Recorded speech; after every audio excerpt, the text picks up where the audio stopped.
మీరు ఖచ్చితంగా ప్రభుత్వ ఉద్యోగం సాధించే విధంగా హరీష్ ది బెస్ట్ అకాడమీ అందిస్తోంది. ఆన్లైన్ మరియు offline standard coaching, group 2, SI, constable, ward officer, RRB, NTPC ఇలా అన్ని పోటీ పరీక్షలకు అత్యంత నాణ్యమైన కోచింగ్ అతి తక్కువ ధరకే అందిస్తుంది హరీష్ ది బెస్ట్ అకాడమీ. మరింకెందుకు ఆలస్యం, వెంటనే Harish the best academy app ని గూగుల్ ప్లే స్టోర్ నుండి డౌన్లోడ్ చేసుకోండి. Harish the best academy. Phone number 8341116915.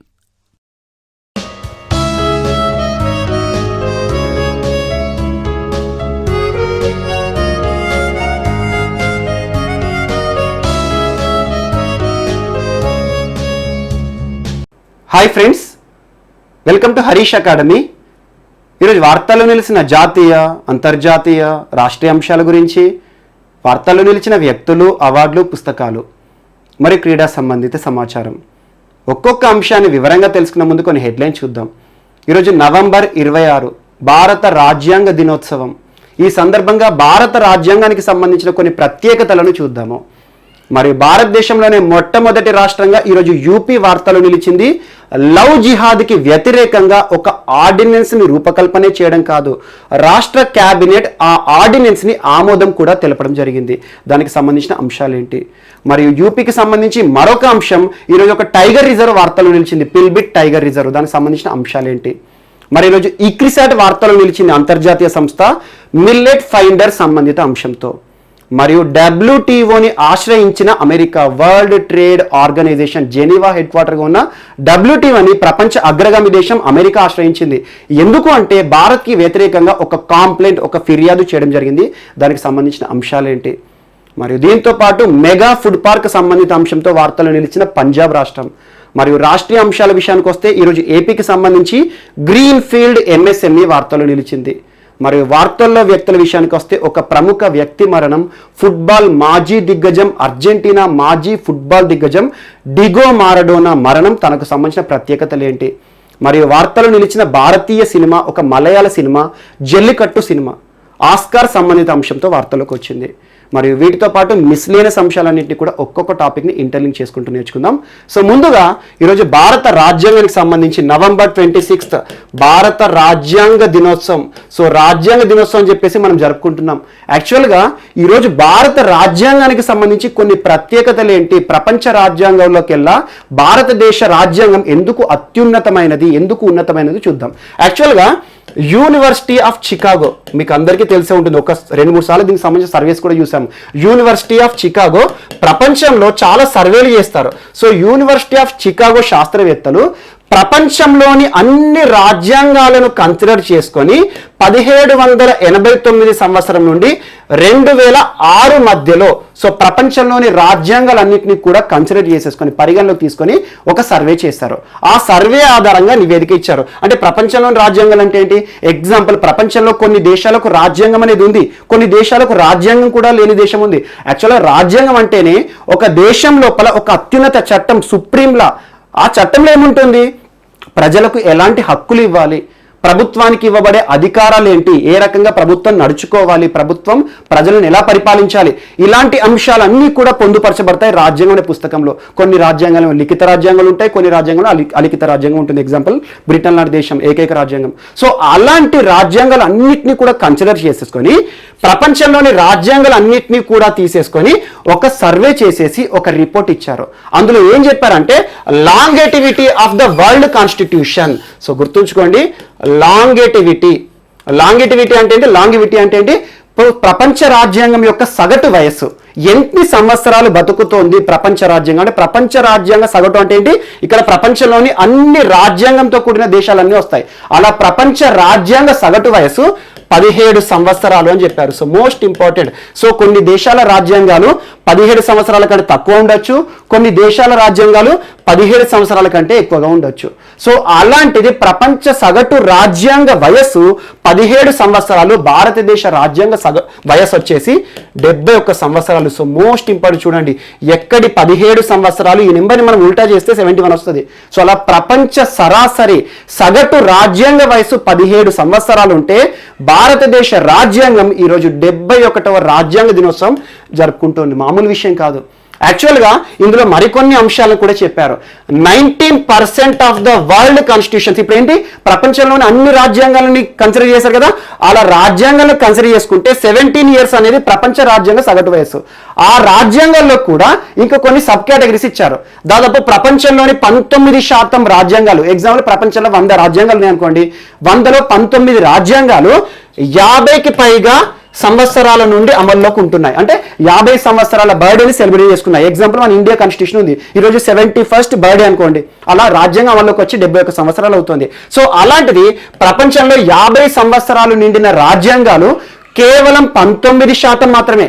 And ఇంకొకటి 18 సంవత్సరాలు, ఇంకొక కేటగిరీ ఏంటంటే ప్రపంచంలోని దాదాపు 18% కాన్స్టిట్యూషన్స్ లో కనీసం 50 సంవత్సరాలు కూడా బతకట్లేదు. అండ్ మరొక అంశం, ప్రపంచంలోని 2% రాజ్యాంగాలు దాదాపు సెకండ్ బర్త్డేని కూడా కన్సిడర్ చేయట్లేదు, అంటే సెకండ్ బర్త్డేని కూడా జరుపుకోవట్లేదు. అంతటి అత్యున్నత అంశాల్లో ఈరోజు భారతదేశ రాజ్యాంగం చూడండి 71 ఇయర్స్ సెలబ్రేట్ చేసుకుంటుంది. ఒక్కటే ఒక అంశం గుర్తుంచుకోండి, ప్రపంచ సగటు రాజ్యాంగ వయసు 17 సంవత్సరాలంటే ఈరోజు భారతదేశ రాజ్యాంగం 71 సంవత్సరాలు బర్త్డే సెలబ్రేట్ చేసుకుంటుంది. ఆ ప్రపంచ రాజ్యాంగాలు అన్నింటిలో కూడా 19% of the total world constitutions 50 సంవత్సరాలు పూర్తి చేసుకున్నాయి. మరొక 18% రాజ్యాంగాలు 50 సంవత్సరాల లోపే కనుమరుగైపోయాయి.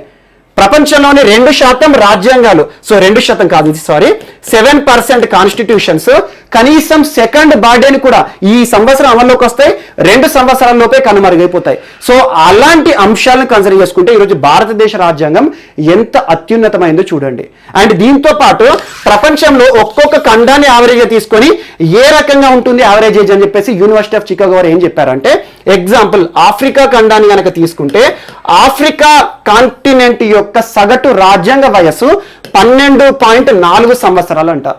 మరియు లాటిన్ అమెరికా దేశాల సగటు రాజ్యాంగ వయస్సు 10.4, మరియు వెస్టర్న్ యూరప్ మరియు యూరప్ దేశాల రాజ్యాంగ సగటు వయస్సు 32 ఇయర్స్. అండ్ ఆసియా ఖండంలో ఉన్న దేశాలు ఏవైతే రాజ్యాంగంతో కూడిన దేశాలు ఉన్నాయో ఆ రాజ్యాంగ సగటు వయస్సు 19 సంవత్సరాలు. సో మన దేశం ఆసియా ఖండంలో ఉంది.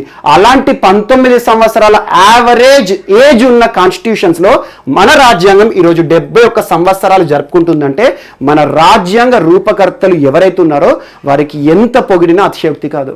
సో అలాంటి గొప్ప రాజ్యాంగాన్ని ఇచ్చిన మహనీయులను మనం ఒకసారి స్మరించుకుందాం. అండ్ ఇంకొక అంశం ఏంటంటే, రాజ్యాంగాన్ని అమలు చేసినప్పుడు కొంతమంది ప్రముఖులు కూడా కొన్ని వ్యాఖ్యలు చేశారు. మనకు అంబేద్కర్ రాజ్యాంగ రూపకర్త మనం చూస్తూ ఉంటాం. సో అంబేద్కర్ గారు రాజ్యాంగాన్ని మనకి ఇచ్చినప్పుడు ఈ రాజ్యాంగం అనేది ఇప్పుడు అమలు చేస్తున్నాను, ఇప్పుడున్న అవసరాల దృష్ట్యా రాజ్యాంగాన్ని అమల్లోకి తెస్తున్నాం, కానీ ఫ్యూచర్లో ఈ రాజ్యాంగం కనుక విఫలమైతే రాజ్యాంగాన్ని రూపొందించిన మమ్మల్ని తప్పుపట్టకండి, రాజ్యాంగాన్ని అమలు చేసే వ్యక్తులని, అధికారులని, ప్రభుత్వాన్ని మాత్రమే తప్పుపట్టండి, ఈ రాజ్యాంగంలో ఎలాంటి తప్పిదం లేదు అని చెప్పారు. అండ్ ఇంకొక ప్రముఖుడు చెప్పాడు, ఇవార్ జెన్నింగ్స్ అంటాము. ఇవార్ జెన్నింగ్స్ మీకు రాజ్యాంగంలో ఖచ్చితంగా పేరు వింటారు ఇండియన్ పాలిటీలో. సో ఇవార్ జెన్నింగ్స్ ఏమని వ్యాఖ్య చేశారంటే, భారత రాజ్యాంగం Indian constitution is two long, two rigid అని చెప్పేసి it can not survive long అన్నాడు. అంటే భారత రాజ్యాంగం చాలా పెద్దది, దృఢమైనది, ఇంత పెద్ద రాజ్యాంగము ఎక్కువ కాలం ఉండదు, అతి త్వరలో చచ్చిపోతుందని చెప్పేసి మన భారత రాజ్యాంగం అమల్లోకి వచ్చిన రోజు జనవరి 26, 1950 రోజు ఒక వ్యాఖ్య చేశాడు. అలాంటి ఐవర్ జెన్నింగ్స్ నెక్స్ట్ భారత రాజ్యాంగం అమల్లోకి వచ్చిన తర్వాత శ్రీలంక రాజ్యాంగాన్ని రూపకల్పన చేసిన వారిలో ప్రముఖుడు. కానీ శ్రీలంక రాజ్యాంగం అమల్లోకి వచ్చిన తర్వాత జస్ట్ 2 ఇయర్స్లోనే కనుమరుగైపోయింది. మన దేశం మీద వ్యాఖ్య చేశాడు, ఇంత పెద్ద రాజ్యాంగం ప్రపంచంలో ఎక్కడ కూడా లేదు. అలాంటి రాజ్యాంగం ఇప్పుడున్న పరిస్థితిలో ఎలా అమలవుతుంది, ఏది రోజైనా కూడా అతి త్వరలో చచ్చిపోతుంది భారత రాజ్యాంగం అని చెప్పేసి కామెంట్ చేసిన పర్సన్ తను రూపొందించిన రాజ్యాంగం జస్ట్ 2 ఇయర్స్లోనే చనిపోయింది. సో అలాంటి గొప్పతనం మన రాజ్యాంగంది. సో మన రాజ్యాంగం ఇచ్చినప్పుడు బాబాసాహెబ్ అంబేద్కర్ గారు చాలా అంశాలు ఇచ్చారు. మన రానున్న భవిష్యత్తుని దృష్టిలో ఉంచుకొని ఈ రాజ్యాంగం అనేది అసమానత్వం అనే ఒక ప్లాట్ఫామ్ పై రూపుదిద్దుకుంది. సో ఇలా సమానత్వం చేయడానికి ఈ రాజ్యాంగం ఎంతలా ఉపయోగపడుతుందో చూడాలి. కానీ దీనిలో ఏమైనా విఫలం ఉంటే మాత్రం అది రాజ్యాంగాన్ని తప్పు పట్టకండి. రాజ్యాంగాన్ని అమలు చేసే వ్యక్తుల చేతుల్లోనే దీని యొక్క భవిష్యత్ అనేది ఆధారపడి ఉంటుందని చెప్పేసి కొన్ని గొప్ప వ్యాఖ్యలు చెప్పాడు. అండ్ రాజ్యాంగాన్ని అతుకుల బొంత అని చాలా మంది చెప్పారు. అటువంటిప్పుడు కూడా అంబేద్కర్ చెప్పాడు, సో అతుకుల బొంత అన్న, మన రాజ్యాంగాన్ని కాపీ క్యాట్ అన్న, ఏదన్నా నేను స్వీకరిస్తాను. ఎందుకంటే మంచి అనే అంశము ఒక వ్యక్తి నుండి మనం స్వీకరించిన, ఒక దేశం నుండి స్వీకరించిన, మంచిని ఎక్కడ నుంచి స్వీకరించినా కూడా అందులో మంచి ఉంటుంది తప్పితే చెడు ఉండదు. సో నేను దీన్ని కాపీ అన్నా, అతుకుల బొంత అన్నా కూడా దేనికైనా నేను ఉంటాను. ఎందుకంటే మన భారతదేశంలో అత్యున్నతం చూడడానికి కొన్ని మంచి అంశాలు నేను తీసుకున్నానని చెప్పేసి అట్లా కూడా వ్యాఖ్యానించాడు.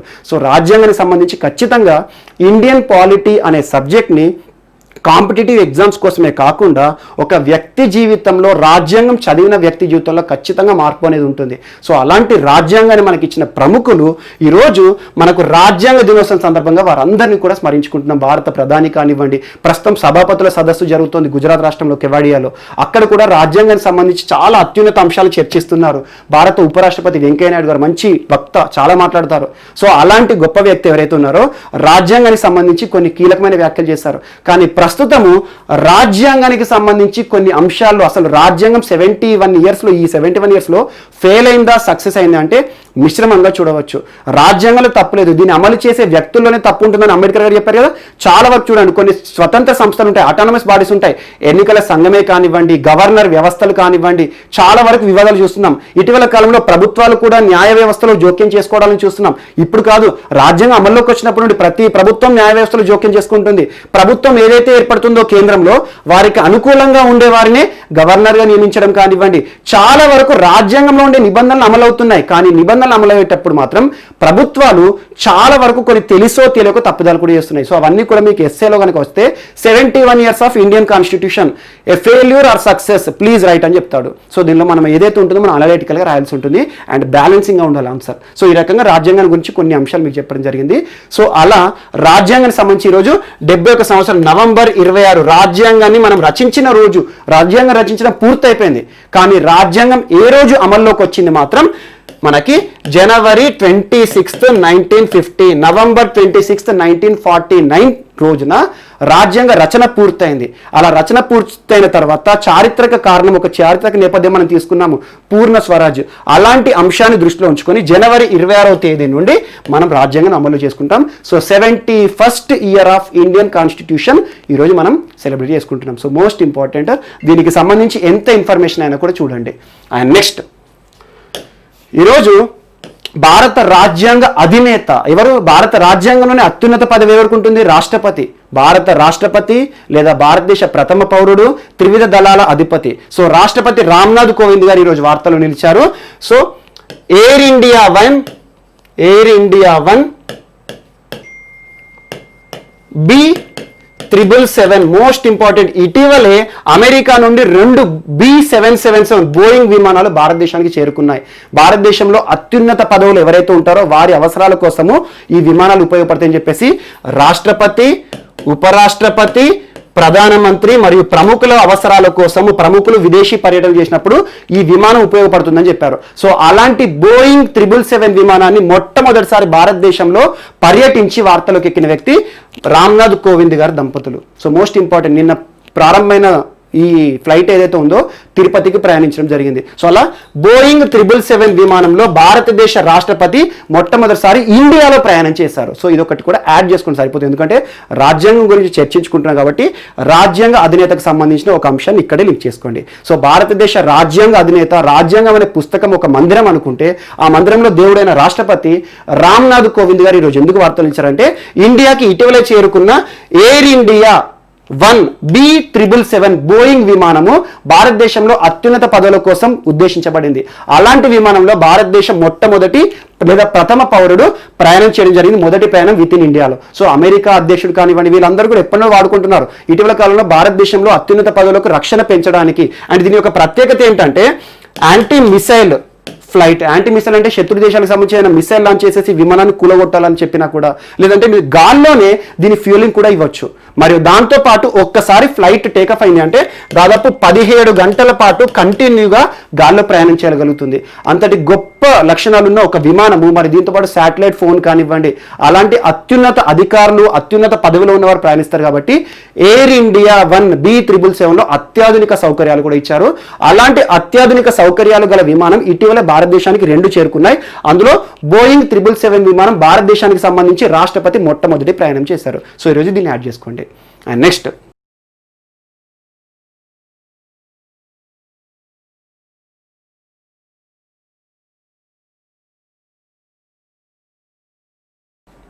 సో ఈరోజు మన నెక్స్ట్ టాపిక్ వచ్చేసి ఉత్తరప్రదేశ్ రాష్ట్రానికి సంబంధించిన అంశం. సో మోస్ట్ ఇంపార్టెంట్ స్టేట్, ఇటీవల తరచూ వార్తలు నిలుస్తున్న రాష్ట్రము ఈరోజు భారతదేశంలోనే మొట్టమొదటి రాష్ట్రంగా వార్తలు నిలిచింది. లవ్ జిహాద్ని వ్యతిరేకిస్తూ ఒక ఆర్డినెన్స్ని రూపకల్పన చేయడం కాదు, ఆ ఆర్డినెన్స్ని క్యాబినెట్ ఆమోదం కూడా తెలపడం జరిగింది. సో మోస్ట్ ఇంపార్టెంట్, ఇటీవల తరచూ మీకు చెప్తున్నాను లవ్ జిహాద్ అంటే ఏంటి, ఆ కాన్సెప్ట్ ఏంటి అని చెప్పేసి. చాలా రాష్ట్రాల ముఖ్యమంత్రులు కూడా లవ్ జిహాద్కి వ్యతిరేకంగా చట్టాలను రూపకల్పన చేస్తాము, మా రాష్ట్రంలో లవ్ జిహాద్ అనే అంశమే ఉండకూడదని చెప్పేసి ఇటీవల విమర్శించారు కూడా. ఎగ్జాంపుల్, కర్ణాటక రాష్ట్ర ముఖ్యమంత్రి యడియూరప్ప గారు, మధ్యప్రదేశ్ రాష్ట్ర ముఖ్యమంత్రి శివరాజ్ సింగ్ చౌహాన్ గారు, హర్యానా రాష్ట్ర ముఖ్యమంత్రి మనోహర్ లాల్ ఖట్టర్ గారు, మరియు యోగి ఆదిత్యనాథ్ గారు ఉత్తరప్రదేశ్ రాష్ట్ర ముఖ్యమంత్రి గారు ఇటీవల రాష్ట్రంలో చోటు చేసుకుంటున్న మత మార్పిడులను దృష్టిలో ఉంచుకొని లవ్ జిహాద్ అనే పదాన్ని ఉచ్చరిస్తూ ఎక్కడైతే రాష్ట్రంలో లవ్ జిహాద్ అనే కాన్సెప్ట్ ఉంటుందో, ఎక్కడైతే లవ్ జిహాద్ అనే పదం వస్తుందో దాన్ని వ్యతిరేకిస్తూ ప్రజలందరూ కూడా రామ్ నామ్ సత్యుహే అనే పదాన్ని ఉచ్చరించాడని చెప్పేసి కూడా పిలుపునిచ్చారు. అదే సందర్భంలో చెప్పాడు, సో రాష్ట్రంలో లవ్ జిహాద్ని అంతమొందించడానికి ఒక చట్టాన్ని కూడా రూపకల్పన చేస్తోంది రాష్ట్ర ప్రభుత్వం అన్నారు. అనుకున్నట్టుగానే ఒక ఆర్డినెన్స్ ని రూపకల్పన చేయడం జరిగింది. ఆర్డినెన్స్, సో లవ్ జిహాద్ ని అంతమొందించాలి. సో లవ్ జిహాద్ ప్రేమ పేరుతో, పెళ్లిల పేరుతో బలవంతపు మత మార్పిడులు ఎక్కడ కూడా ఉండకూడదని చెప్పేసి రాష్ట్రంలో అమలయ్యే విధంగా ఒక ఆర్డినెన్స్ ని రూపకల్పన చేసింది. రూపకల్పన చేయడం కాదు, ఆ ఆర్డినెన్స్ ని రాష్ట్ర మంత్రివర్గం, రాష్ట్ర కేబినెట్ ఆమోదం కూడా తెలపడం జరిగింది. ఆ ఆర్డినెన్స్ పేరు ఏంటని అడుగుతారు, ఖచ్చితంగా చూడండి. ఆర్డినెన్స్ పేరు యూపీ అంటే ఉత్తరప్రదేశ్. అన్లాఫుల్ అంటే ఏంటి, చట్ట వ్యతిరేక. UP unlawful. రిలీజియస్ కన్వర్షన్స్ అంటే మత మార్పిడి. Religious conversions prohibition ordinance 2020. So పేరు గుర్తుంచుకోండి, UP Uttar Pradesh unlawful religious conversions prohibition ordinance 2020. So Uttar Pradesh చట్ట వ్యతిరేక మత మార్పిడుల నిషేధ ఆర్డినెన్స్ 2020 ఆర్డినెన్స్ గా తీసుకొచ్చారు. ప్రస్తుతం అసెంబ్లీ సమావేశాలు అమల్లో లేవు కాబట్టి తాత్కాలిక చట్టంగా తీసుకొస్తారంట.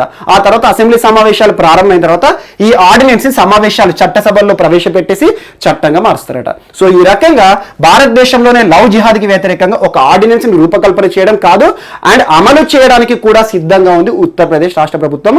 రాష్ట్రంలో ఎక్కడ కూడా ప్రేమ మరియు వివాహం పేరుతో బలవంతపు మత మార్పిడులు మేము చూడదలుచుకోలే అని చెప్పేసి ఒక ఆర్డినెన్స్ తీసుకొచ్చారు. అండ్ ఇంకొక అంశం, సో ఇదే రోజు ఇంకొక అంశం కూడా చోటు చేసుకుంది. అలహాబాద్ హైకోర్టు కూడా వార్తలు నిలిచింది. సో దీన్ని ఇక్కడ లింక్ చేసుకోండి. అలహాబాద్, సో అలహాబాద్ హైకోర్టు గురించి చాలాసార్లు మనం చూస్తున్నాం. సో యూపీ అలహాబాద్ హైకోర్టు ఇటీవల చాలా కేసెస్ సంబంధించి మనం రెగ్యులర్గా చర్చించుకుంటున్నాం. అండ్ భారతదేశంలో చాలా చారిత్రక తీర్పులను ఇచ్చిన అలహాబాద్ న్యాయస్థానం లవ్ జిహాద్కి సంబంధించి కూడా ఈరోజు ఒక లేటెస్ట్ తీర్పు ఇవ్వడం జరిగింది. ఆ కేసు ఏంటంటే సలామత్ అన్సారీ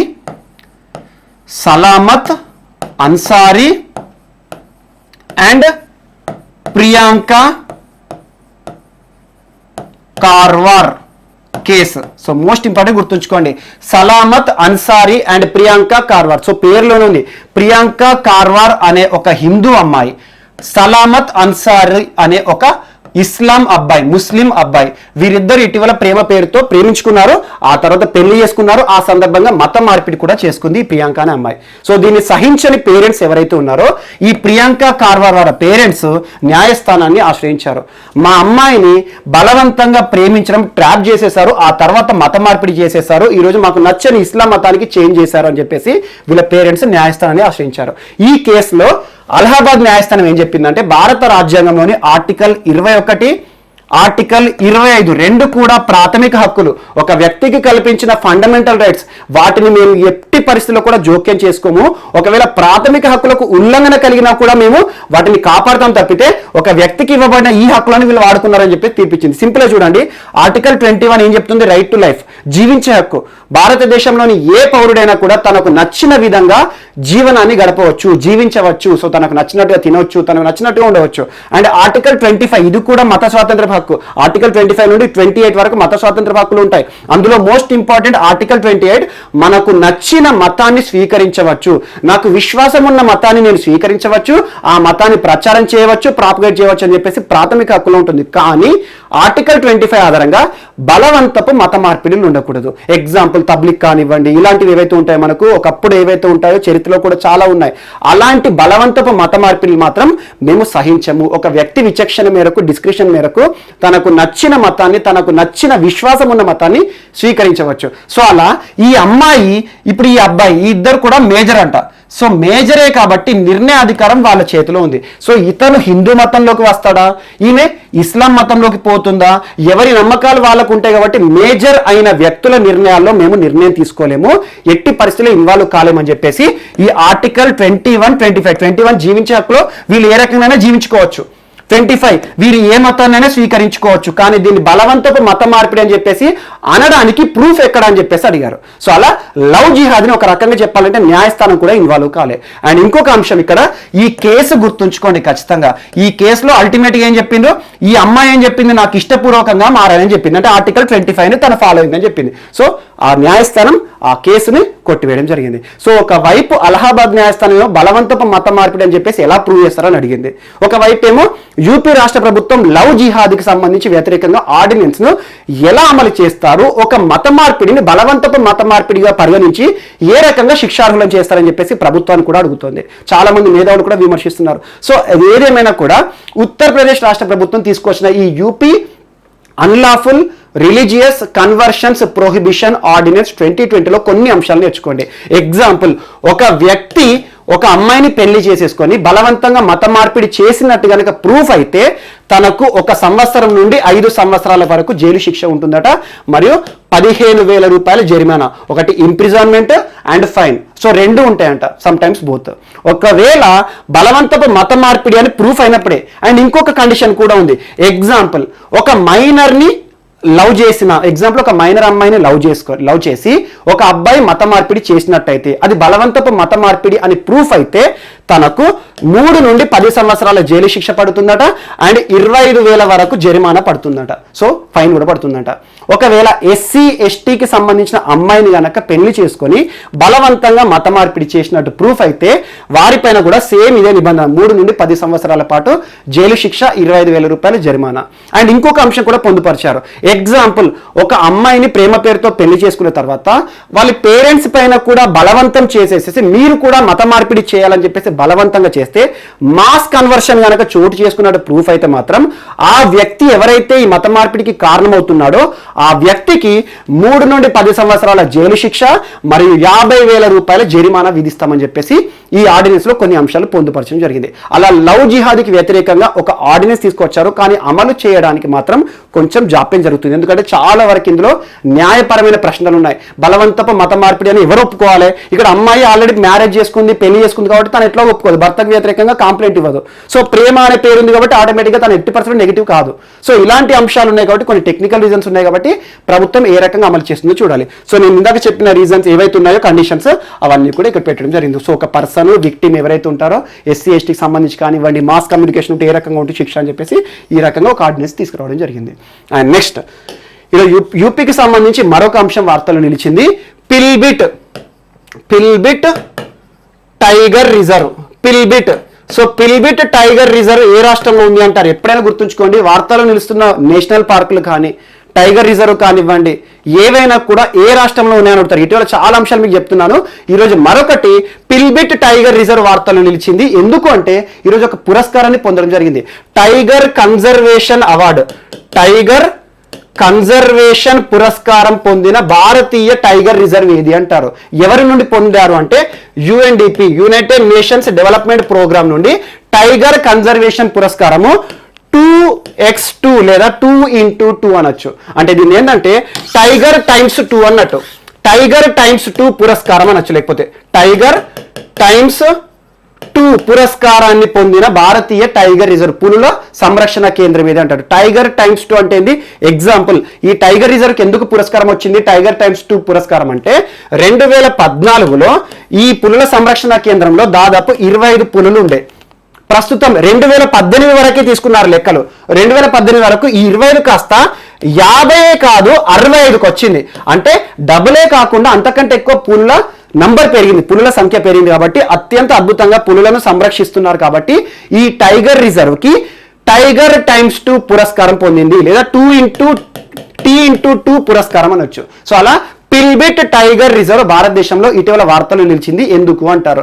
లేదా డైరెక్ట్గా ఎగ్జామ్లో జీకే పాయింట్ కానీ మనకి జాగ్రఫీ పాయింట్ నుండి కానీ ఎట్లా అడుగుతారంటే ఇటీవల వార్తలు నిలిచిన పిల్బిట్ టైగర్ రిజర్వ్ ఏ రాష్ట్రంలో ఉంది నేరుగా అడుగుతారు. సో ఈ పురస్కారాలు అవి ఏం అడగరు. సో ఎందుకంటే పులుల సంరక్షణకు సంబంధించి అద్భుతమైన పనితీరు ప్రదర్శిస్తున్న పులుల సంరక్షణశాలలకు ఇచ్చే పురస్కారము ఈ టైగర్ టైమ్స్ 2 పురస్కారం. టైగర్ టైమ్స్ 2 అంటే మల్టిప్లికేషన్ అన్నట్టు. వెంటనే ఎన్ని పులులు అయితే ఉన్నాయో దాని డబ్లింగ్ అయిందా లేదా, అలా పులుల యొక్క సంఖ్య పెరిగిన సంరక్షణ కేంద్రాలు ఏవైతే ఉంటాయో నిర్ణీత కాలంలో వాటిని గుర్తించి UNDP ఇస్తుంది పురస్కారం. సో యూపీ ఫారెస్ట్ డిపార్ట్మెంట్కి ఇవ్వడం జరిగింది. సో ఇది ఒకటి గుర్తుంచుకోండి. ఎగ్జామ్లో నేరుగా ఈ కాన్సెప్ట్ అంతా గుర్తుంచుకోకండి. టైగర్ టైమ్స్ 2 ఏంటి అవన్నీ అడిగారు, ఎవరిచ్చారని. ఇటీవల వార్తలు నిలిచిన పిల్బిట్ టైగర్ రిజర్వ్ ఏ రాష్ట్రంలో ఉంది, సరిపోతుంది. అండ్ నెక్స్ట్ ఈరోజు మరొక అంశం హిమాచల్ రాష్ట్రానికి సంబంధించి, హిమాచల్ ప్రదేశ్. సో జైరామ్ ఠాకూర్ గారు హిమాచల్ ప్రదేశ్ రాష్ట్ర ముఖ్యమంత్రి గారి చేతుల మీదుగా ప్రారంభమైన ఒక అవగాహన కార్యక్రమము మరి ఒక సురక్ష పథకం, అవగాహన మరియు సురక్ష పథకం హిమ్ సురక్ష అభియాన్. హిమ్ సురక్ష పేర్లోనే ఉంది, హిమ్ అంటే హిమాచల్ ప్రదేశ్. హిమ్ సురక్ష అభియాన్ నవంబర్ 25వ తేదీ నుండి డిసెంబర్ 25వ తేదీ వరకు అమలవుతుంది, రాష్ట్ర వ్యాప్తంగా అమలవుతుంది. ఆ తర్వాత కూడా ప్రోలాంగ్ చేస్తామని చెప్పేసి హిమాచల్ ప్రదేశ్ రాష్ట్ర ముఖ్యమంత్రి జైరామ్ ఠాకూర్ గారు ఈరోజు ప్రసంగించడం జరిగింది. సో ఏంటి ఈ పథకం యొక్క ఉద్దేశం అంటే, హిమ్ సురక్ష అభియాన్ ఏంటంటే రాష్ట్రంలో కోవిడ్-19 కేసెస్ ఏవైతే ఉంటాయో ఆ కోవిడ్-19 కేసెస్ పెరగకుండా, వ్యాధి వ్యాప్తి చెందకుండా డోర్ టు డోర్ సర్వే చేస్తారు. ఈ వెహికల్ ఉంది కదా, సేమ్ మన దగ్గర 108 వెహికల్స్ ఏవైతే ఉంటాయో, అంబులెన్స్ ఏవైతే ఉంటాయో సేమ్ అలాంటి నిర్మాణం ఉంటుంది. సో ఇంటింటికి టెస్ట్ చేస్తారు ఎక్కడైతే కేసెస్ ఎక్కువ వస్తున్నాయి అట్లా. దాంతోపాటు వ్యాప్తి చెందకుండా ఉండాలంటే ప్రజలు ఎలాంటి సురక్ష పద్ధతులు మెయింటైన్ చేయాలి, ఏ రకంగా శానిటేషన్ టెక్నిక్స్ మెయింటైన్ చేయాలి, మరి కొన్ని ప్రాంతాలు ఏవైతే ఉంటాయో, ఎక్కువ శానిటేషన్ ఉన్న ప్రాంతాలు ఏవైతే ఉంటాయో, అంటే ఎక్కువ కంటైన్మెంట్ ప్రాంతాలు ఎక్కడైతే ఉంటాయో అక్కడ శానిటేషన్ సంబంధిత అవగాహన కార్యక్రమాలను కండక్ట్ చేస్తారు. సో అలా హిమ్ సురక్ష అభియాన్ ఇటీవల ఏ రాష్ట్రంలో అమల్లోకి వచ్చిందంటే హిమాచల్ ప్రదేశ్ రాష్ట్ర ప్రభుత్వం ప్రారంభించింది.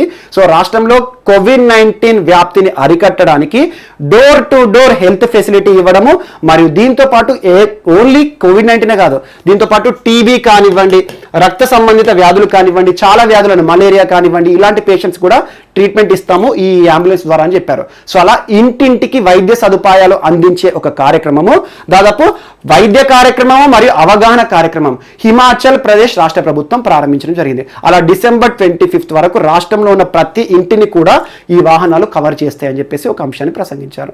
ఎగ్జామ్లో నేరుగా పెట్టారు. ఒకవేళ మన రాష్ట్రానికి సంబంధించి అయితే ఎన్ని ఇండ్లను సందర్శిస్తారు, ఏ రకమైన సేవలు ఇస్తారు, కానీ నేరుగా ఇటీవల కోవిడ్-19 వ్యాప్తిని అరికట్టడానికి లేదా కోవిడ్-19 వ్యాప్తిని అరికట్టడంలో భాగంగా అవగాహన కార్యక్రమాలను ఉద్దేశించేసి ఇటీవల హిమ్ సురక్ష అభియాన్ కార్యక్రమాన్ని, అవగాహన కార్యక్రమాన్ని ఏ రాష్ట్ర ప్రభుత్వం ప్రారంభించింది అంటారు? హిమాచల్ ప్రదేశ్ రాష్ట్ర ప్రభుత్వం. అండ్ 100% LPG కనెక్షన్స్ ఉన్న రాష్ట్రం. ఆల్మోస్ట్ 1 మంత్ బ్యాక్ చెప్పాను మీకు. సో హిమాచల్ ప్రదేశ్ రాష్ట్ర ప్రభుత్వానికి సంబంధించిన అంశం. అండ్ నెక్స్ట్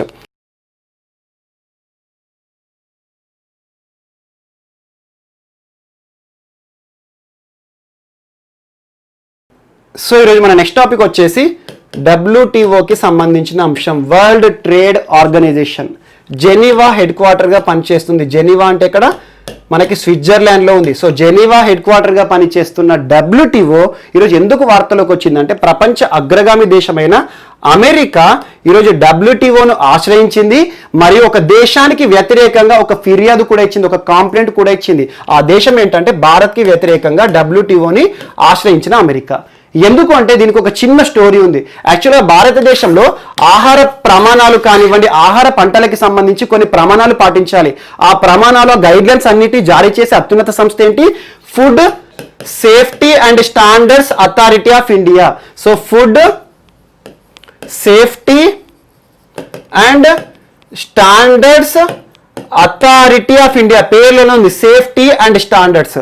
భారతదేశంలో పండించే ఆహార పంటలైన, భారతదేశంలో తయారు చేసే ఆహార పదార్థాలైనా కూడా ఏ సంస్థలు అయితే ఇందులో పాల్పంచుకుంటున్నాయో వారందరూ కూడా ఖచ్చితంగా FSSAI గైడ్లైన్స్ ఫాలో కావాలి. అండ్ ఈ గైడ్లైన్స్ విత్ ఇన్ ఇండియాలోనే కాదు, భారతదేశంలోకి ఇంపోర్ట్, వేరే దేశాల నుండి ఇంపోర్ట్ అయ్యే ఆహార పంటలైనా లేకపోతే ఆహార పదార్థాలైనా వాటి విషయంలో కూడా ఈ గైడ్లైన్స్ ఖచ్చితంగా అమలు చేస్తారు. సో ఈ గైడ్లైన్స్ ఇప్పుడు ఒక సమస్యను తీసుకొచ్చాయి. యాక్చువల్గా జనవరి 1 నుండి భారతదేశంలోకి దిగుమతి అయ్యే ఆహార ధాన్యాలైనా ఆహార పదార్థాలైనా కూడా ఖచ్చితంగా FSSAI కొన్ని కొత్త గైడ్లైన్స్ ఇవ్వడం జరిగింది.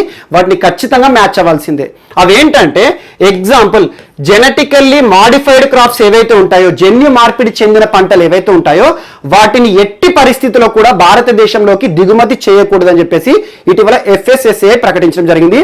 ఆ కొత్త గైడ్లైన్ మనకి జనవరి 1, 2021 నుండి అమల్లో కూడా రాబోతుంది. సో ఆటోమేటిక్గా ఇప్పుడు భారతదేశం ఏం చేస్తుంది, భారతదేశంలోకి దిగుమతి అయ్యే, వేరే దేశాల నుండి దిగుమతి అయ్యే ఆహార పంటల విషయంలో ఒక సర్టిఫికెట్ అనేది అడుగుతుంది. సో ఎగ్జాంపుల్, ఈరోజు అమెరికా నుండి దిగుమతి అవుతున్నాయి అనుకోండి భారతదేశంలోకి ఏదైనా పంట, గోధుమలే కానీ, వరే కానివ్వండి లేదా బంగాళదుంపలే కానీ, ఎగ్జాంపుల్ 24 రకాల పంటలు ఇందులో పేర్కొన్నారు. అలా ఏ పంటలను అయితే పేర్కొన్నారో వాటికి సంబంధించి ఒక సర్టిఫికేట్ ని ఏ దేశం నుండి అయితే మనం దిగుమతి చేసుకుంటున్నామో ఆ దేశాన్ని భారత ప్రభుత్వం సబ్మిట్ చేయాలని అడుగుతుంది అన్నట్టు. వారేం చేయాలి, these are not genetically modified, ఇవి జన్యు మార్పిడి చేయబడినవి కాదు అని చెప్పేసి ఒక ధృవీకరించబడిన సర్టిఫికేట్ ని జారీ చేయాలి. సో అలాంటి సర్టిఫికేట్ ఇవ్వడం అనేది ప్రతి దేశానికి కూడా అమలు చేస్తుంది. ఈరోజు అమెరికా ఒక్కదానికి అమలు చేయదు భారత ప్రభుత్వం. సో భారతదేశంలోకి ఏ దేశాల నుండి అయితే ఏ ఆహార పంటలు అయితే దిగుమతి అవుతున్నాయో వాటన్నిటికీ కూడా అమలు చేయబోతుంది. కానీ అమెరికా ఏమంటుందంటే ప్రతి దేశం కూడా ఈరోజు జెనెటికల్లీ మాడిఫైడ్ క్రాపా లేకపోతే జెనెటికల్లీ మాడిఫైడ్ క్రాప్ కాదా అని చెప్పేసి ధృవీకరణ పత్రం ఇవ్వాలి అంటే చాలా సమస్యాత్మకంగా ఉంటుంది. సో దీన్ని మేము ఎట్టి పరిస్థితుల్లో తప్పుపడుతున్నాము. సో ప్రపంచ వాణిజ్య సంస్థ కాబట్టి ఎగుమతులు దిగుమతులకు సంబంధించి నియంత్రణ చేస్తుంది ప్రపంచ దేశాల మధ్యలో. వరల్డ్ ట్రేడ్ ఆర్గనైజేషన్ ని అమెరికా ఆశ్రయించేసి సో భారత్ విషయంలో మీరు ఏదైనా చర్య తీసుకోండి, ఎందుకంటే జన్యు మార్పిడి చెందినవైనా జన్యు మార్పిడి చెందనివైనా వాటిలో డిఫరెన్స్ ఏముండదు. సో అందులో పోషక విలువలు అటన్ని పెంచుతాం తప్పితే తగ్గించేది ఉండదు కదా, ఎందుకు మరి భారత్ ఇలాంటి దిగుమతుల పైన ఆంక్షలు విధిస్తోంది అని చెప్పేసి వరల్డ్ ట్రేడ్ ఆర్గనైజేషన్ ని అమెరికా ఆశ్రయించడం జరిగింది. సో మోస్ట్ ఇంపార్టెంట్, ఎందుకంటే భారత ప్రభుత్వం కొన్ని ఆలోచిస్తుంది. ఈరోజు జెనెటికల్లీ మాడిఫైడ్ క్రాప్స్ వేరే దేశాల్లో ఎక్కడ కూడా మన జన్యు మార్పిడి చెందిన పంటలని అనుకోండి మన దగ్గర అలవాటు అయ్యారు అనుకోండి, ఆటోమేటిక్గా ఇంపోర్ట్ పైన మనం ఎక్కువగా అడిక్ట్ అయ్యామంటే మన స్వదేశీ ఉత్పత్తులకి చాలా దెబ్బ పడుతుంది. అందుకోసం ఏం చేస్తుంది, ఈరోజు ఇంపోర్ట్ అయ్యే పంటలను ఆపేస్తే ఆటోమేటిక్గా మన స్వదేశంలో పండించిన పంటలకు ఆదరణ పెంచవచ్చు. ఇటీవల కాలంలో తరచూ మనం చూస్తున్నాం వోకల్ ఫర్ లోకల్ అని చెప్పేసి స్వదేశీ ఉత్పత్తులకు భారీ గిరాకీ ఇవ్వాలని చెప్పేసి. అందులోనూ చూడండి మనం దీపావళి పండుగ సందర్భంగా దాదాపు 72,000 కోట్ల లాభాన్ని మనం చూసినాం. చైనా ఉత్పత్తులు ఏవైతే ఉంటాయో అవి భారతదేశంలో దిగుమతి అయినా కూడా వాటికి మార్కెటింగ్ ఆదరణ కలగకపోవడం ద్వారా 40,000 కోట్ల నష్టం చూసింది చైనా. అలాంటి అంశాలను పెట్టుకొని ఇప్పుడు ప్రస్తుతం మనము స్వదేశంలో ఉత్పత్తి అయిన పంటలకి ఆదరణ పెంచాలి, ఆహార వస్తువులకి ఆదరణ పెంచాలని చెప్పేసి FSSAI కూడా కొన్ని గైడ్ లైన్స్ ని జారీ చేసింది. అందులో అమెరికా ఏమంటుంది, జెనెటికల్లీ మాడిఫైడ్ క్రాప్స్ అయినా కాకుండా కూడా వాణిజ్యం విషయంలో ఇలాంటి ఆంక్షలను మేము సహించము. సో దీనిపైన భారతదేశానికి సంబంధించి మీరు ఏదైనా చర్య తీసుకోండి అని చెప్పేసి అమెరికా భారత్కి వ్యతిరేకంగా ఆహార ధాన్యాల దిగుమతుల విషయంలో ఒక కంప్లైంట్ ఇవ్వడం జరిగింది. సో దీన్ని కొంచెం అనలిటికల్గా అర్థం చేసుకోండి. అండ్ ఇంకొక అంశం ఏంటంటే ఒకవైపు భారత్కి వ్యతిరేకంగా కంప్లైంట్ ఇచ్చింది, మరొక వైపు ఒక ఒప్పందాన్ని పొడిగింపు కూడా చేసింది. అదేంటంటే global centre for nuclear energy partnership, global centre for nuclear energy partnership GCNEP. ఈ ఒప్పందం ఏంటంటే 2010లో భారత్ అమెరికా రెండు దేశాలు కూడా కుదుర్చుకున్నాయి.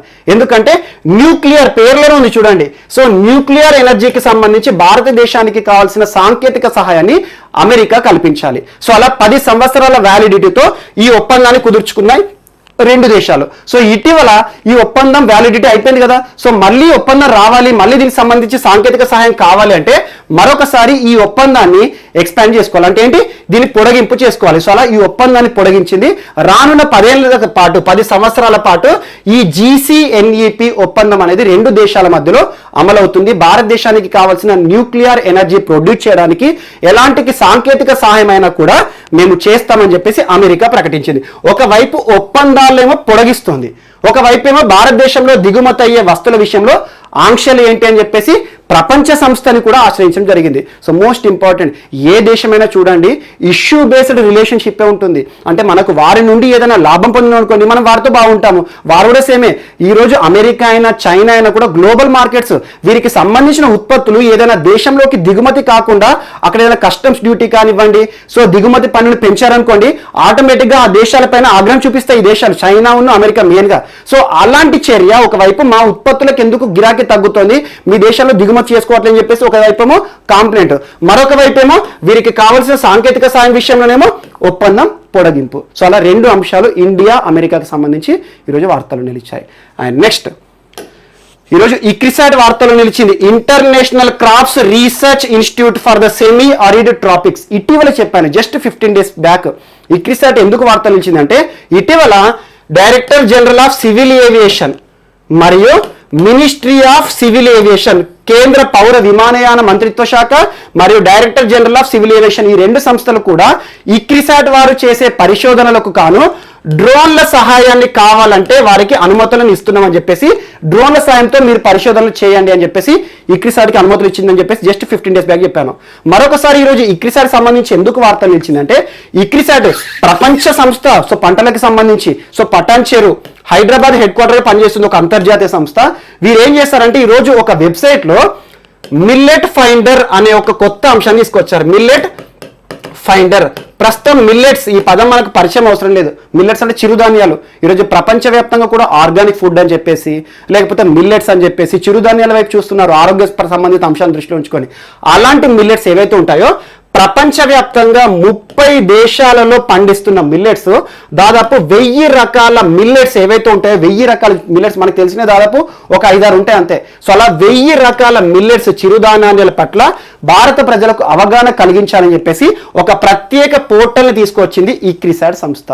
మోస్ట్ ఇంపార్టెంట్, ఇటీవల మిల్లెట్ ఫైండర్ సంబంధిత అంశాలతో ఒక ప్రత్యేక పోర్టల్ని రూపకల్పన చేసింది. స్మార్ట్ ఫుడ్ వెబ్ అన్నట్టు ఇది యాక్చువల్గా.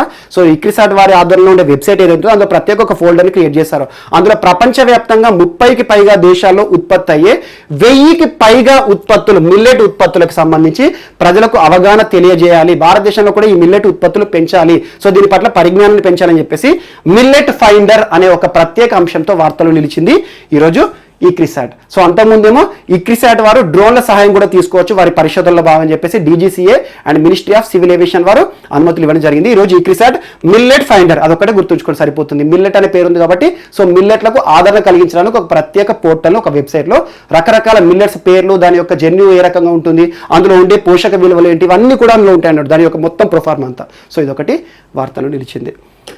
అండ్ నెక్స్ట్ ఈరోజు ఫుడ్ సంబంధిత అంశం మరొకటి వార్తలు నిలిచింది. పంజాబ్ రాష్ట్రానికి సంబంధించి సుఖ్జిత్ మెగా ఫుడ్ పార్క్ ని నిన్నటి రోజున కేంద్ర ఫుడ్ ప్రాసెసింగ్ మంత్రిత్వ శాఖ, యాక్చువల్గా ఫుడ్ ప్రాసెసింగ్ మంత్రిత్వ శాఖ ఇటీవల మార్పు చెందింది. ఏంటంటే మనకు హర్సిమ్రత్ కౌర్ బాదల్ గారు అంతకుముందు మినిస్ట్రీ ఆఫ్ ఫుడ్ ప్రాసెసింగ్ ఉండేవారు, అందుకే కిన్నోవా ఫ్రూట్ అని చెప్పేసి చాలా వ్యాఖ్యలు చేశారు. ఇటీవల కేంద్ర ప్రభుత్వం తీసుకొచ్చిన వ్యవసాయ సంబంధిత బిల్లులు చట్టాలుగా మారకూడదని చెప్పేసి నిరసన ప్రదర్శించారు. ఆ తర్వాత చట్టాలుగా మారిన తర్వాత కేంద్ర మంత్రి రాజీనామా చేశారు తన మంత్రిత్వ శాఖకి, food processing ministry. So Harsimrat Kaur గారి ఆధ్వర్యంలో ఉండే మంత్రిత్వ శాఖ ప్రస్తుతం మినిస్ట్రీ ఆఫ్ అగ్రికల్చర్ ఎవరు, నరేంద్ర సింగ్ తోమర్ గారు అదనపు బాధ్యతల కింద మినిస్ట్రీ ఆఫ్ ఫుడ్ ప్రాసెసింగ్ గా ఉన్నారు. సో తన చేతుల మీదుగా నిన్న కపుర్తల ఇక్కడ పంజాబ్ కపుర్తలలో ఒక ఫుడ్ పార్క్ ని ఏర్పాటు చేశారు. ఆ ప్రారంభోత్సవ కార్యక్రమం చేశారు. ఆ ఫుడ్ పార్క్ పేరు ఏంటంటే Sukhjit food park. So Sukhjit common ఎక్కువ పంజాబ్ సిక్కుల పేర్లు ఉంటాయి. So Sukhjit food park, mega food park తో ఇటీవల వార్తలు నిలిచిన రాష్ట్రం ఏది అంటారు.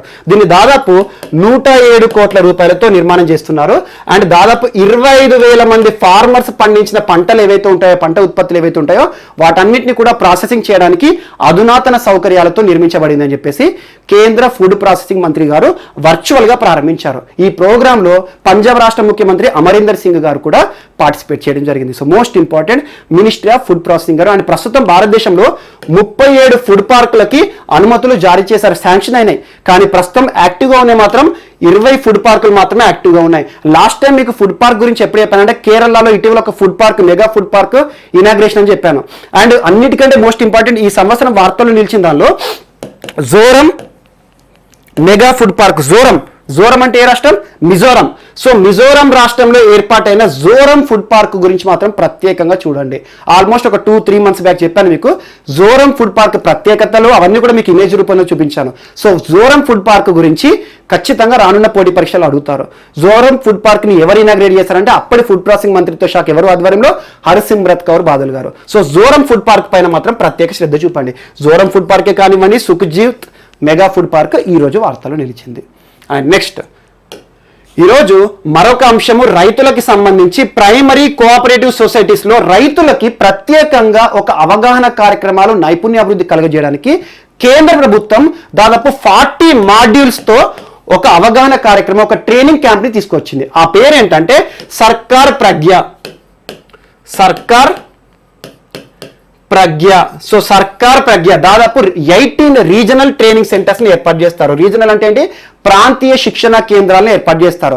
ఈ ప్రాంతీయ శిక్షణ కేంద్రాలు ఏం చేస్తారంటే ప్రైమరీ అగ్రికల్చర్ సొసైటీస్ కోఆపరేటివ్స్ ఏవైతే ఉంటాయో ప్రైమరీ అగ్రికల్చర్ కోఆపరేటివ్ సొసైటీస్లో నమోదైన రైతులు ఎవరైతే ఉంటారో వారికి వ్యవసాయం పట్ల నైపుణ్యాభివృద్ధి కానివ్వండి, మార్కెటింగ్ సంబంధిత శిక్షణ కానివ్వండి, అలా ఒక టెక్నాలజీ సంబంధిత అంశాలు కానివ్వండి, రైతులకి లేదా ఫార్మర్స్కి నైపుణ్యాభివృద్ధిని కలుగజేయడానికి ప్రత్యేకంగా రీజనల్ ట్రైనింగ్ సెంటర్ల ఏర్పాటు మరియు దాదాపు 40 కోర్సుల పైన వారికి అవగాహన కల్పించడానికి సర్కార్ ప్రజ్ఞ అనే ఒక కేంద్ర ప్రభుత్వ కార్యక్రమంతో ఈరోజు మినిస్ట్రీ ఆఫ్ ఫుడ్ ప్రాసెసింగ్ మరొకసారి వార్తలు నిలిచింది. మినిస్ట్రీ ఆఫ్ అగ్రికల్చర్ యాక్చువల్గా.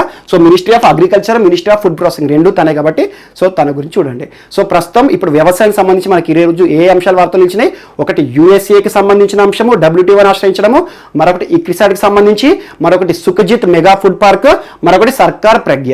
ఈ 4 అంశాలు కూడా వ్యవసాయానికి సంబంధించిన అంశాలే. సో ఒక్కసారి చూడండి. సో సర్కార్ ప్రజ్ఞ ఏంటంటే రైతులకి నైపుణ్యాభివృద్ధిని కలుగజేయడానికి ప్రాంతీయ శిక్షణా కేంద్రాలను ఏర్పాటు చేయడం. అందులో భాగంగా 18 శిక్షణా కేంద్రాలు మొదటి విడతగా ఏర్పాటు చేస్తారు. ఇందులో ప్రైమరీ అగ్రికల్చర్ కోఆపరేటివ్ సొసైటీస్ ఏవైతే ఉంటాయో అందులో గుర్తింపు పొందిన రైతులకి మొదటగా శిక్షణ ఇస్తారు. దాదాపు 40 మాడ్యూల్స్లో 40 కోర్సుల పైన వారికి శిక్షణ ఇస్తారు. సో ఇదొకటి ఇంపార్టెంట్ సరిపోతుంది, బట్ దీని గురించి అడగకపోవచ్చు. కానీ మెగా ఫుడ్ పార్క్ల గురించి మాత్రం ఖచ్చితంగా చూడండి. అండ్ నెక్స్ట్ ఈరోజు ఆంధ్రప్రదేశ్ సంబంధించి చిత్తూరు వార్తలు నిలిచింది. మోస్ట్ ఇంపార్టెంట్ తిరుపతి దగ్గర ఉన్న విజయపురం. సో విజయపురంలోని కోసల నగరంలో రానున్న సంవత్సరంలో దాదాపు 2000 ఎకరాల విస్తీర్ణంలో న్యూ గ్రీన్ ఫీల్డ్ MSME ఏర్పాటు అనే అంశం ఈరోజు ప్రముఖంగా వార్తలు నిలిచింది. New green field MSME, green field airport అని. గ్రీన్ ఫీల్డ్ అనే పదం ఎక్కడొచ్చినా గుర్తుంచుకోండి, ఒక పనికిరాని ప్రదేశాన్ని ప్రయోజనాత్మకంగా తీర్చిదిద్దడం. Example Shamshabad airport, green field airport. అంతకుముందు శంషాబాద్ ఎయిర్పోర్ట్ ఉన్న ప్రాంతంలో ఎవరు కూడా ఆ ప్రాంతాన్ని కూడా చూసేవారు కాదు. ఎందుకు? పనికిరాని ప్రాంతం.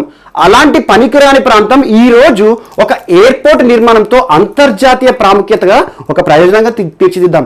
అలా గ్రీన్ ఫీల్డ్ అంటే ఏంటంటే ఎటువంటి పనిలో కూడా లేని ఒక స్థలాన్ని కానీ ఒక ప్రాంతాన్ని కానీ ప్రపంచ ప్రాముఖ్యత కానీ జాతీయ ప్రాముఖ్యత కానీ తీసుకురావడానికి ప్రత్యేక నిర్మాణాలు చేపట్టడం. అలాంటి ఒక ప్రత్యేక నిర్మాణంలో కోసల నగరం. సో చిత్తూరు జిల్లా తిరుపతి దగ్గర విజయపురం ప్రాంతంలో ఉండే కోసల నగరంలో 2000 ఎకరాల విస్తీర్ణంలో కోసల నగరం ప్రాంతంలో దాదాపు ఒక new green field MSME, micro small medium enterprises. Micro అంటే సూక్ష్మ, చిన్న, మధ్య తరహా పరిశ్రమలను స్థాపించే విధంగా అక్కడ ఒక ప్రత్యేక సౌకర్యాలతో ఒక పెద్ద పారిశ్రామిక ఏర్పాటు చేస్తామని చెప్పేసి ఆంధ్రప్రదేశ్ రాష్ట్ర పరిశ్రమల శాఖ మంత్రి మేకపాటి గౌతమ్ రెడ్డి గారు ఈరోజు అధికారికంగా ప్రకటించారు. సో త్వరలో మనం చూడబోతున్నాం కోసల నగరం ప్రాంతంలో దాదాపు 2000 ఎకరాలు అంటే చూడండి పెద్ద విస్తీర్ణం. అండ్ భారతదేశంలోనే అత్యధికంగా ఎంప్లాయ్మెంట్ ఆపర్చునిటీస్ పరిశ్రమ రంగంలో ఇస్తున్న వర్గం ఏంటంటే ఎంఎస్ఎంఈ, మైక్రో స్మాల్ మీడియం ఎంటర్ప్రైజెస్లోనే దాదాపు 80% of the total industrial work force depend అయి ఉంది. అందుకోసం ఇటీవల ఎంఎస్ఎంఈ సెక్టర్ను ఆదుకోవడానికి రాష్ట్ర ప్రభుత్వం, ఆంధ్రప్రదేశ్ రాష్ట్ర ప్రభుత్వం రీస్టార్ట్ అనే ఒక పథకాన్ని తీసుకొచ్చింది. దెబ్బతిన్న ఆర్థిక వ్యవస్థ, కరోనా ప్రభావం వల్ల దెబ్బతిన్న ఆర్థిక వ్యవస్థని గాడిన పెట్టడానికి రీస్టార్ట్ అనే పేరు మీద దాదాపు 11,000 కోట్ల రూపాయలు కేటాయించారు. కేంద్ర ప్రభుత్వం కూడా ఆత్మ నిర్భర్ భారత్ అభియాన్లో భాగంగా దాదాపు 20 లక్షల కోట్ల రూపాయలలో 3 లక్షల కోట్ల రూపాయలు ఎంఎస్ఎంఈ సెక్టార్ కోసమే కేటాయించడం జరిగింది. అండ్ ఎంఎస్ఎంఈ సెక్టార్ను ఉద్యమంగా పరిగణించి ప్రత్యేక పోర్టల్ కూడా ఏర్పాటు చేసింది కేంద్ర ప్రభుత్వం.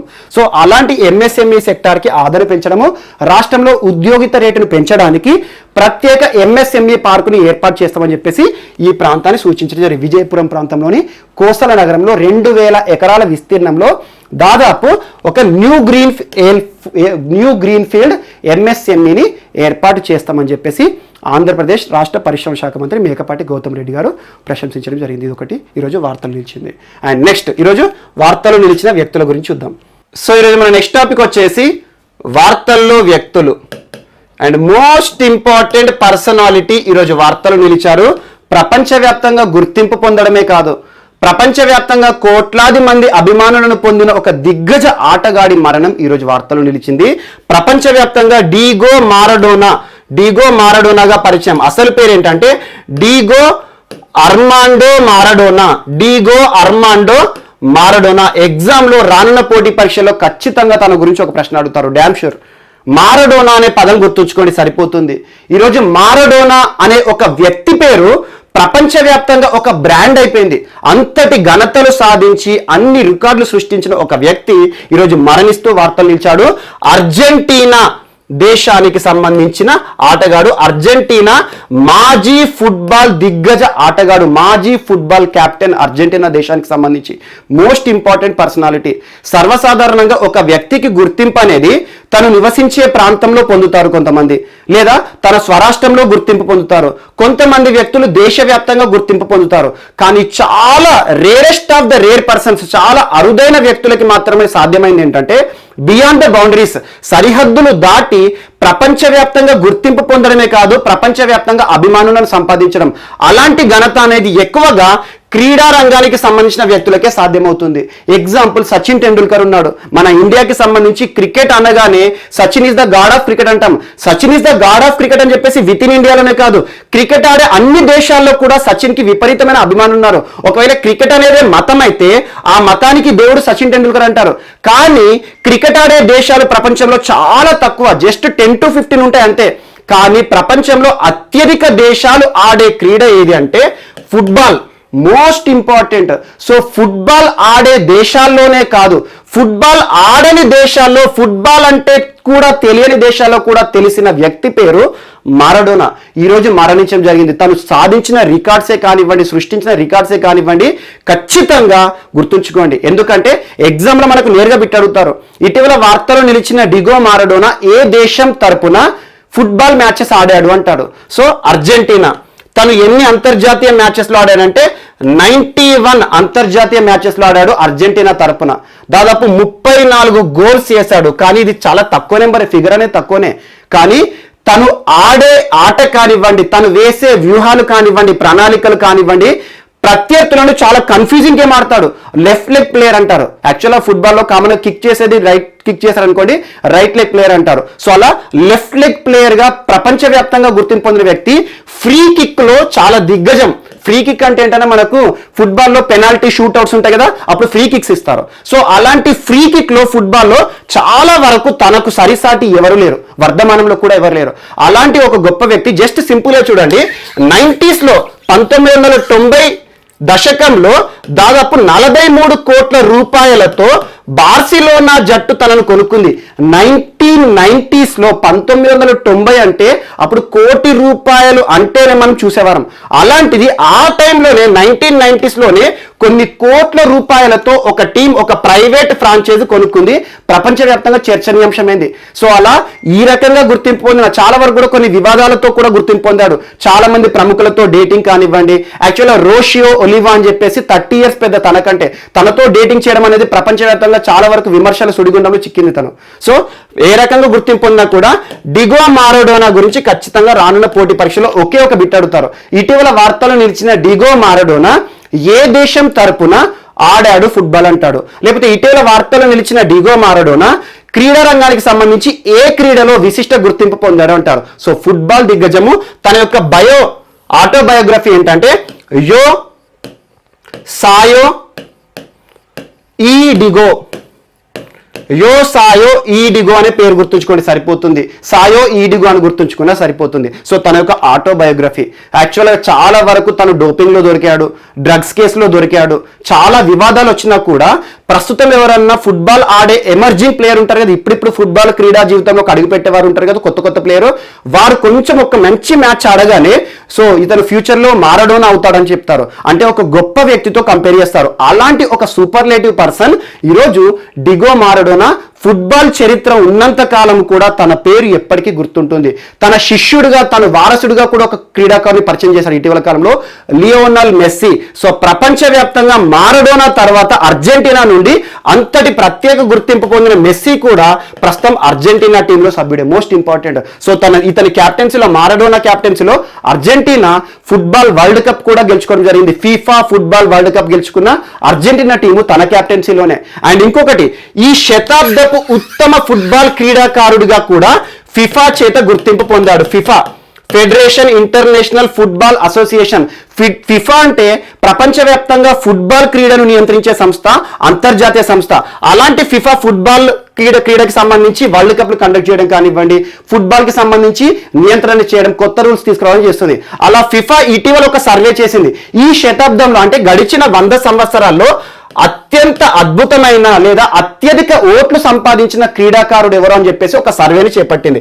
ఆ సర్వేలో ఈ శతాబ్దంలోనే అత్యున్నత player, the best player in this century అని చెప్పేసి తను అత్యధిక ఓట్లు ప్రపంచవ్యాప్తంగా అభిమానుల చేత పొందడం జరిగింది. కానీ ఫిఫాకి సంబంధించిన కొంతమంది ఆ టీం సభ్యులు ఉంటారు కదా, ఆ కార్యవర్గం ఎవరైతే ఉంటారో వారు వేసిన ఓట్లలో మాత్రం అత్యధికంగా పీలేకి రావడం జరిగింది. సో పీలే గురించి అవసరం లేదు ఇప్పుడు. సో మారడోనాకి సంబంధించి ప్రపంచవ్యాప్తంగా అత్యధిక మంది అభిమానులను పొందిన ఫుట్బాల్ దిగ్గజం ఈరోజు మరణిస్తూ వార్తలు నిలిచారు. Most important personality. సో నిన్న రాత్రి గుండెపోటుతో చనిపోవడం జరిగింది. సో ఎగ్జామ్లో నేరుగా తన గురించి బిట్ అడగవచ్చు. ఇటీవల వార్తలు నిలిచిన డిగో మారడోనా ఏ దేశం తరపున ఏ క్రీడకి ఆడాడు అంటారు. సో అలా ఒక అంతర్జాతీయ ఆటగాడు. బార్సిలోనా టీంకి కూడా చాలా విన్నింగ్స్ ఇచ్చారు. యాక్చువల్గా ఫుట్బాల్లో నేషనల్ జట్టు కంటే కూడా ఎక్కువగా ఈ ఫ్రాంచైజీస్ ఉంటాయి కదా, మన ఐపీఎల్ లాగా, అలాంటి ఫ్రాంచైజీస్కి ఎక్కువగా ప్లేయర్ మొగ్గు చూపుతారు. సో అలాంటి బార్సిలోనా జట్టు కూడా చాలా విజయాలు ఇవ్వడం జరిగింది. సో అలాంటి దిగ్గజ ఆటగాడు ప్రస్తుతం ఇతని తర్వాత ప్రపంచవ్యాప్తంగా అత్యధిక మంది అభిమానులు పొందిన వ్యక్తి మెస్సీ, ఇతని శిష్యుడే. సో ఇతను మనకి ఈరోజు వార్తల వ్యక్తులు అండ్ క్రీడా దిగ్గజం మరణం ఫస్ట్ టాపిక్. అండ్ నెక్స్ట్ ఈరోజు గ్రెగ్ బార్క్లే వార్తలు నిలిచారు. Greg Barclay. So Greg Barclay ఎవరంటే ఇతను క్రికెట్ కి సంబంధించిన వ్యక్తి. న్యూజిలాండ్ తరపున చాలా తక్కువ మ్యాచెస్ ఆడాడు. జస్ట్ 10 లోపలే టెస్టులు, 10 లోపలే వన్డే మ్యాచెస్ ఆడాడు. కానీ ప్రస్తుతము న్యూజిలాండ్ క్రికెట్ కి సంబంధించి డైరెక్టర్. సో మనకి BCCI చీఫ్ ఎవరున్నారు ప్రస్తుతం? సౌరవ్ గంగూలీ. అలా ఒక్కొక్క దేశంలో ఒక్కొక్క నియంత్రణ సంస్థ ఉంటుంది, క్రీడా నియంత్రణ సంస్థ. అలా క్రికెట్ కి సంబంధించి క్రికెట్ న్యూజిలాండ్ కి సంబంధించి ప్రస్తుతం ఆ బోర్డు చీఫ్. సో ఈరోజు ఎందుకు వార్తలు నిలిచారంటే ICC ఇంటర్నేషనల్ క్రికెట్ కౌన్సిల్ అంటే ప్రపంచవ్యాప్తంగా క్రికెట్ క్రీడను నియంత్రించేది. ఇందాక మీకు ఫిఫా అని చెప్పాను కదా, ఫిఫా అంటే ప్రపంచవ్యాప్తంగా ఫుట్బాల్ క్రీడను నియంత్రించే సంస్థ. ICC అంటే ఇంటర్నేషనల్ క్రికెట్ కౌన్సిల్ అంటే ప్రపంచవ్యాప్తంగా క్రికెట్ ఆడే దేశాలు ఏవైతే ఉంటాయో, క్రికెట్ ఆడే బోర్డ్స్ ఏవైతే ఉంటాయో వాటిని నియంత్రించే సంస్థ ICC. సో అలాంటి ICC సంస్థకు నూతన చైర్మన్ గా ఈరోజు ఎన్నికై వార్తలు నిలిచారు. సో బోర్డు మెంబర్స్ అందరిలో కూడా 11-5 ఓట్ల తేడాతో ఇమ్రాన్ ఖవాజా పైన గెలవడం జరిగింది. సో మోస్ట్ ఇంపార్టెంట్, ప్రస్తుతము శశాంక్ మనోహర్ భారతదేశానికి సంబంధించి వ్యక్తి ఇప్పటి వరకు ICC చైర్మన్ హోదాలో ఉండే, కానీ లాస్ట్ జూలైలో తను పదవి విరమణ పొందడం జరిగింది. తన టెన్యూర్ అయిపోయింది. ఆ తర్వాత ఇన్ఛార్జిగా ఉన్నాడు ఖవాజా గారు.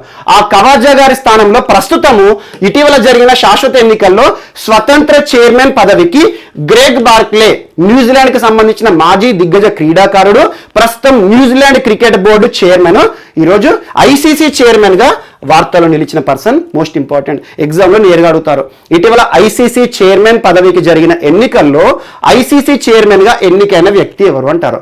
Greg Barclay. ఏ దేశానికి సంబంధించిన వ్యక్తి అంటారు? So New Zealand. అంటే ఆటోమేటిక్గా ఏంటి, ఐసీసీకి సంబంధించి చాలా చీఫ్ గా ఉన్నాడు కాబట్టి న్యూజిలాండ్కి కొంతవరకు ఎంతైనా కూడా న్యూజిలాండ్ వైపు చూస్తారు. న్యూజిలాండ్ క్రికెట్ని ఎంకరేజ్ చేయడం కానివ్వండి అలాంటివి. కానీ క్రికెట్లో గుర్తుంచుకోండి, న్యూజిలాండ్ అద్భుతమైన జట్టు. ఆటపరంగా పక్కన పెట్టేస్తే ఆటపరంగా కూడా బాగానే ఆడతారు, అందరూ ఆల్రౌండర్స్ ఉంటారు. కానీ చాలా వరకు వాళ్ళ బిహేవియరే కానివ్వండి, సో వారు ఫ్రెండ్లీ మ్యాచెస్ కానివ్వండి, ఏ దేశంతో అన్నా కూడా చాలా వరకు ఫ్రెండ్లీ కాంపిటీషన్ ఇస్తారు. సో అలాంటి న్యూజిలాండ్ నుండి ఈరోజు గ్రెగ్ బార్క్లే ఐసీసీ నూతన చైర్మన్గా వార్తలు నిలిచారు. Most important personality.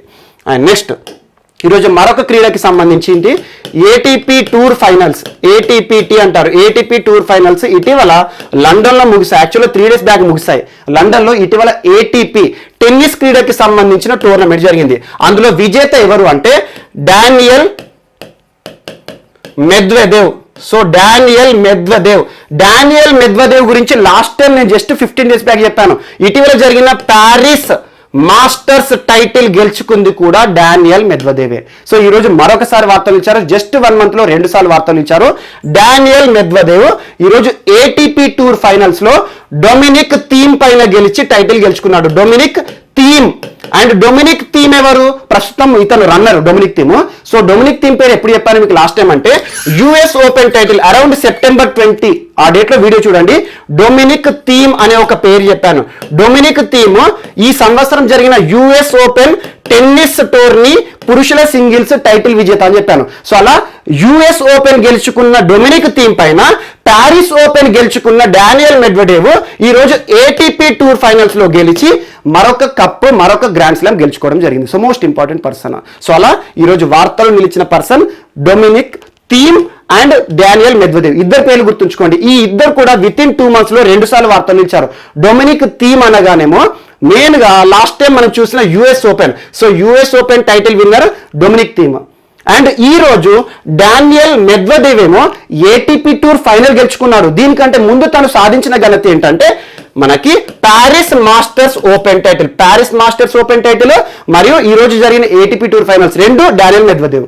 సో ఈ యుఎస్ ఓపెన్ లో గెలుచుకున్న డొమినిక్ థీమ్ ఆస్ట్రియా క్రీడాకారుడు. ఆస్ట్రియా క్రీడాకారుడు ఏమో లాస్ట్ టైం మనం ఎప్పుడు చూసామంటే యుఎస్ ఓపెన్ టైటిల్ విజేత అని చెప్పాం. సో అలా యుఎస్ ఓపెన్ టైటిల్ గెలుచుకున్న డొమినిక్ థీమ్ పైన ఈ రోజు డానియల్ మెద్వెదేవ్ గెలవడం జరిగింది. ఫైనల్ గా ఏటీపీ టూర్ ఫైనల్స్ విజేతగా వార్తలు నిలవడం జరిగింది. So most important personality. So ఇతను రష్యా క్రీడాకారుడు, డొమినిక్ థీమ్ ఏమో ఆస్ట్రియా క్రీడాకారుడు. సో ఇతను అనగానే ఈ రెండు గుర్తుంచుకోండి. ఈ రోజు రన్నర్ దేనికి?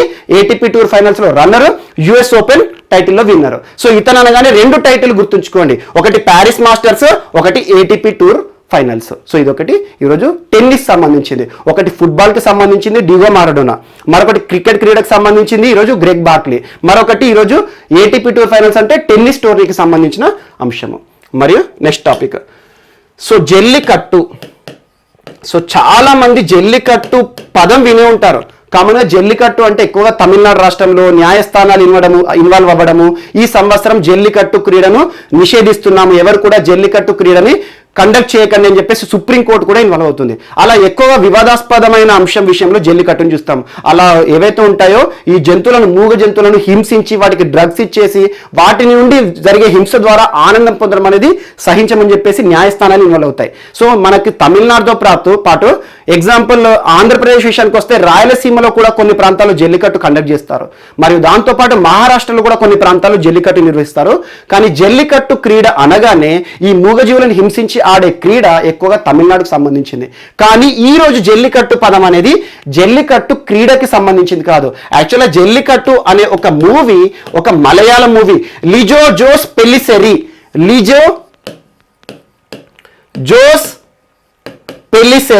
పేరు గుర్తుంచుకోండి. లిజో జోస్ పెల్లిసెరి ఇతను ఎవరంటే జల్లికట్టు అనే ఒక మలయాళం సినిమాకి డైరెక్టర్, దర్శకుడు. So most important personality. అయితే ఈ జల్లికట్టు సినిమాలో ఏముంటుందంటే జల్లికట్టు క్రీడ గురించి ఎక్కడ కూడా చూపించాడు. యాక్చువల్గా వైలెన్స్ ఎక్కువ ఉంటుంది.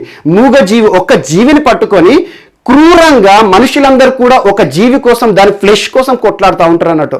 అలాంటి మూగజీవులను ఫ్లెష్ కోసం ఏ రకంగా హింసిస్తున్నారు, ఒక్క జంతువు కోసం జంతువులుగా మారిన మనుషులు ఏ రకంగా ప్రవర్తిస్తారు అని చెప్పేసి ఇతివృత్తం ఆధారంగా జల్లికట్టు మూవీని తీశాడు మలయాళంలో. ఒక్కసారి చూడండి. కానీ జల్లికట్టు అని ఉంది కదా అని చెప్పేసి సినిమా మొత్తం జల్లికట్టు నేపథ్యంతో సాగింది అని చెప్పేసి మాత్రం అనుకోకండి. సో యాక్చువల్గా జంతువుల గురించి ఇందులో ఒక దున్నపోతు ఉంటుంది. దాన్ని పట్టుకోవడానికే చాలా మంది కేరళ ప్రాంతంలో కొన్ని ప్రాంతాల్లోని ఒక్క అడవి దున్న కోసము కొన్ని వేల మంది వేటాడుతూ ఉంటారు.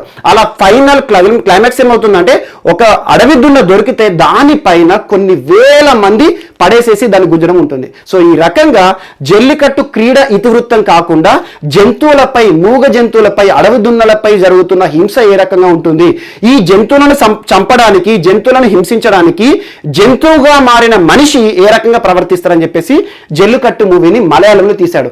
వాస్తవాలన్నింటిని కూడా చూపించిన సినిమా. యాక్చువల్గా మనకేంటంటే కొంచెం బోరింగ్గా ఉంటుంది, మనకేంటి సస్పెన్స్ నెక్స్ట్ ఏమవుతుందని చెప్పేసి, కానీ క్లైమాక్స్లో ఏముండదు. బట్ జల్లికట్టు క్రీడ ఈరోజు ఎందుకు వార్తల్లోకి వచ్చిందంటే ఆస్కార్. సో సినిమా రంగంలోనే ఆస్కార్ అంటేనే అత్యున్నతమైన పురస్కారాలు. అలాంటి ఆస్కార్ అవార్డ్స్లో ఒక్కసారి ప్రత్యక్షంగా చూస్తే చాలనుకుంటాడు ప్రతి ఒక్క యాక్టర్ కూడా. అలాంటిది ఆస్కార్లో పురస్కారం పొందడం పక్కన పెడితే ఆస్కార్ నామినేషన్స్లో చోటు సంపాదిస్తుంటేనే గొప్ప.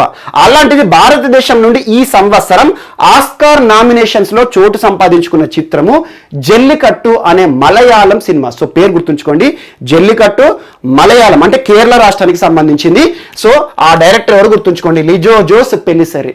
సో జల్లికట్టు సినిమా ఇతివృత్తము నేపథ్యము జల్లికట్టు క్రీడ గురించి కాదు. జంతువులను హింసించడం, మాంసం కోసం జంతువుని ఏ రకంగా హింసిస్తారు, ఒక్క జంతువు కోసం ఏ రకంగా వేటాడుతారు, అలాంటి వాస్తవాలను చూపించిన సినిమా జల్లికట్టు. వీలైతే ఒకసారి చూడండి, ఓటీటీలో ఉంది. అండ్ నెక్స్ట్ లాస్ట్ ఈరోజు వార్తలు నిలిచిన పర్సన్ ఆశీష్ రాయ్. ఆశీష్ రాయ్ ఇతను కూడా చలనచిత్ర సీమకు సంబంధించిన వ్యక్తే. కాకపోతే టీవీ సీరియల్స్, బుల్లితెర అంటాం కదా, బుల్లితెర అంటే మనకు టీవీ సీరియల్స్ ఎక్కువ. సో అలా టీవీ సీరియల్స్లో బాలీవుడ్లో ముఖ్యంగా ముంబై కానివ్వండి, చాలా వరకు ఈరోజు సీరియల్స్ అనేవి డబ్బింగ్ కూడా అవుతున్నాయి మన తెలుగులోకి. కొన్ని సీరియల్స్ ఇతను నటించిన సీరియల్స్ డబ్బింగ్ కూడా అయ్యాయి తెలుగులోకి. సో అలా బాలీవుడ్కి సంబంధించి ఎక్కువగా హిందీ సీరియల్స్ సంబంధించి టీవీ ఆర్టిస్టు లేదా బుల్లితెర ఆర్టిస్టు, బుల్లితెరలో చాలా గుర్తింపు పొందిన ఒక స్టార్ ఆశీష్ రాయ్ గారు ఈరోజు మరణించడం జరిగింది కిడ్నీ ఫెయిల్యూర్స్తో. కిడ్నీ ఫెయిల్యూర్, ఈరోజు మన శరీరంలో కిడ్నీ ఫెయిల్ అయిందంటే ఆటోమేటిక్గా చూడండి ఒక వ్యక్తి చనిపోతాడు. సో అలాంటి కిడ్నీ సంబంధిత వ్యాధులతో చాలా రోజుల నుండి బాధపడుతున్నాడు. సో ఇటీవల మరణించిన ఒక ప్రముఖ వ్యక్తి, బుల్లితెర ఆర్టిస్టు, కొన్ని వందల సీరియల్స్లో నటించిన ఒక వ్యక్తి ఈరోజు మరణిస్తూ వార్తలు నిలిచారు, ఆశీష్ రాయ్. ఎగ్జామ్లో నేరుగా బిట్ అడిగితే అడగవచ్చు, లేకపోతే లేదు. దీనికంటే చాలా ఇంపార్టెంట్ మనకి ఇష్యూస్ ఉన్నాయి కాబట్టి జస్ట్ గుర్తుంచుకోండి. ఆశీష్ రాయ్ బుల్లితెర ఆర్టిస్ట్, బాలీవుడ్ సంబంధించి హిందీలో చాలా సీరియల్స్, తన సీరియల్స్ చాలా వరకు వేరే వేరే భాషల్లోకి, వేరే వేరే రాష్ట్రాలకు కూడా డబ్బింగ్ చేయడం జరిగింది. సో అలా ఆశీష్ రాయ్ ఈరోజు మరణిస్తూ వార్తలు నిలిచారు. సో ఇవి మనకి ఈరోజు వార్తలు నిలిచిన అంశాలు. మిస్లేనియస్ అంశాలు ఏమైనా ఉంటే మాత్రం మనం రేపటి క్లాస్లో యాడ్ చేసుకొని నేర్చుకుందాం. రేపు కలుద్దాం. Thank you.